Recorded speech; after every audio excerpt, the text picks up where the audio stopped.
When we set about to think about how to build state capability, we think about building the capability of the organizations to implement policy, which we need a definition of each of those terms. What is a policy?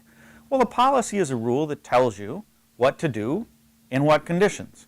So a fire insurance policy says if your house burns down, insurance company pays you for your house. That's a policy. There's some fact about the world. Did your house burn down? That implies an action by some agent. Here they will pay you for your house. So organizational capability is complex because it requires the agents of the organization to look at the world and to do the right thing that achieves the objectives of the policy. Now this can start out very simple, delivering the mail.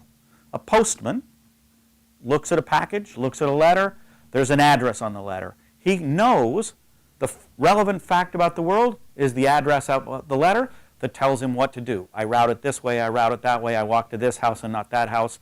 It tells him what to do. The organizational capability is the capability of the organization to induce its agents to look at the world and do the right thing. Now, it turns out that's much more difficult to do in practice than to describe.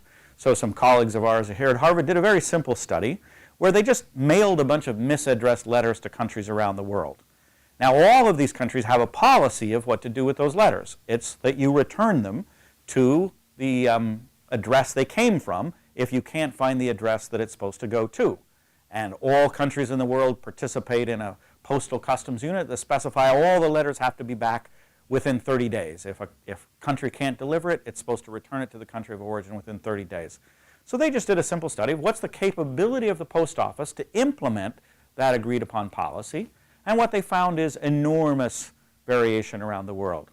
Countries like Colombia, 90% of the letters mailed from the United States to a misaddressed address in Colombia came back within 90 days. But many countries in the world essentially had no capability of implementing this policy. 25 countries in the world, none of the letters came back. Now that's not very surprising since they mailed some letters to Somalia, that none of the letters came back from Somalia because there's zero government capability for any policy. But even countries like Tanzania, there were no letters, misaddressed letters that came back, which means the capability of the post office to implement that policy was zero. Among the countries in the lowest quartile by income, the poor countries, only 1 of 10 letters on average came back. So the capability of this very simple function of postmen to look at the world, decide that they can't find the address, and carry out a very simple policy of returning the letter simply wasn't being implemented. Now this also extends to even to regulatory functions of the state. For instance, in India, some colleagues of ours here at the Kennedy School did a study seeing how people got driver's licenses. Now the driver's license policy in law looks very simple. Prove you can drive, prove other facts about you and your appropriate age and residence, and we'll authorize you to drive. The problem is that people hired touts. And what happened is these touts completely subverted the actual implementation of the policy.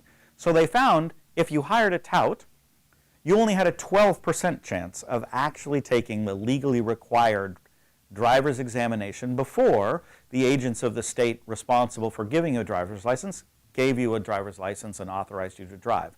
If you didn't hire a tout, turns out 95% of those people had to take the legally required driving exam, and most of them failed.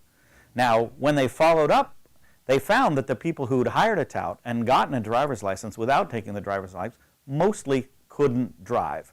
So when we think about the capability for policy implementation, it's just as simple as, can we get the agents responsible for policy implementation in the organizations they're in to look at the world and do the right thing?